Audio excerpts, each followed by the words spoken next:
আচ্ছা বলেন তো দেখি আমরা মেয়েরা একটা সময় এত সাংসারিক হয়ে যাই কেন?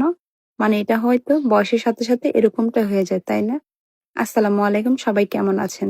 আমিও আজকে চলে গিয়েছিলাম একটু আরএফএল বেস্ট বাইতে। আচ্ছা মানে আমি গিয়েছিলাম আমার জামা কাপড় কেনার জন্যই। কিন্তু হঠাৎ করে কেন না জানি আমার মনে হলো যে জামা কাপড় কেনার চাইতেও আমার ঘরের ২ টা জিনিস কেনা খুব প্রয়োজন। কারণ আমি অনেকদিন ধরে ভাবছিলাম এই ২ টা জিনিস আমার ঘরের কেনা প্রয়োজন। কিন্তু কিনি বলে আর কেনা হচ্ছিল না। তো আজকে ফাইনালি বললাম যে আজকে কিনেই ফেলবো। জামা কাপড়ের চাইতে আমার এই জিনিসগুলো খুব বেশি দরকার। হতে পারে জিনিসটা ছোট সামান্য, কিন্তু আমার কাছে না এই জিনিসগুলোর দাম অনেক বেশি। তো এখানে আমি একটু ঘুরে দেখছিলাম যে আমার সংসারের জন্য আর কি লাগে। তো যা দেখি তাই ভালো লাগে। মনে চায় যে সবকিছু একদম কিনে নিয়ে যাই। কিন্তু সবকিছু তো কেনা সম্ভব না। তো আমার যতটুকু যা প্রয়োজন আমি তাই কিনবো। তো এখানে দেখেন কত সুন্দর বাটি আছে। ঘরের সাংসারিক যা প্রয়োজন সবই কিন্তু এখানে আছে। এই ছোট্ট কিউট জারগুলা দেখে আমার এত বেশি ভালো লাগছিল। অনেক বেশি কিউট না জারগুলা? যাই হোক, আমি কিন্তু কিনতে এসেছি এখানে ইন্ডাকশনের চুলাগুলো, মানে কারেন্টের যে চুলা সেই চুলাগুলো।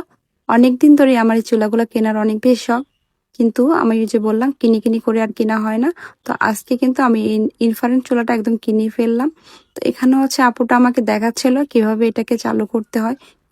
তারপর ইনফ্রারেড চুলার সাথে তো আমি আরেকটা জিনিস কিনেছি, সেটা হচ্ছে ফ্রাই প্যান কিনেছিলাম। কারণ এই চুলাগুলোর সাথে এই ধরনের ফ্রাই প্যান না হলে কিন্তু রান্না করা যায় না, যায় কিন্তু দেখতে অতটা ভালো লাগে না। তো আমি এই চুলাটার সাথে একটা ফ্রাই প্যানও কিনে নিয়েছি। তো এই তো বললাম না, কিনতে এসেছি একটা, কিনে নিয়ে যাচ্ছি আরো ২-৩টা। আরো আমার কিছু কেনাকাটা ছিল, সেগুলো আমি এখান থেকে কিনে নিয়েছি। তো এখানে আমার সবকিছু এখন কেনাকাটা শেষ, এখন বাড়ি যাওয়ার পালা। তো এখানে আমার ছেলে তো এই চুলাটা দেখে এত বেশি খুশি হয়েছিল। ও বলছিল যে মা এটা কখন তুমি খুলবে? তো আমি বলছিলাম যে একটু অপেক্ষা করে খোলা হবে। তো এখানে হচ্ছে ও খোলার চেষ্টা করছিল। ও একটু হাতে ব্যথা পেয়েছে, যার কারণে খুলতে একটু কষ্ট হচ্ছিল। তো ওর বাবা গিয়ে সুন্দর করে জিনিসটাকে খুলে দেখাচ্ছিল যে এটা কিভাবে কি করতে হয়। তো এখানে আসলে আমার অনেক বেশি ভালো লাগতেছিল, কারণ অনেকদিন ধরে আমি এই চুলাটা আসলে কিনতে চেয়েছিলাম, কিন্তু কেনা হচ্ছিল না। তো যাই হোক ফাইনালি আমি কিন্তু চুলাটা কিনে ফেললাম। তো এই তো এখানে চুলাটা আর হচ্ছে ফ্রাই প্যানটা সেট করে দেখা হচ্ছিল যে কেমন লাগছে। তো আজকে আমার মনটা কিন্তু আসলে অনেক বেশি খুশি ছিল, কারণ আমার শখের ২টা জিনিস ফাইনালি কেনা হলো। হতে পারে খুব সামান্য জিনিস, কিন্তু আমার কাছে অনেক বেশি দামি, যেহেতু আমার সংসারের জিনিস।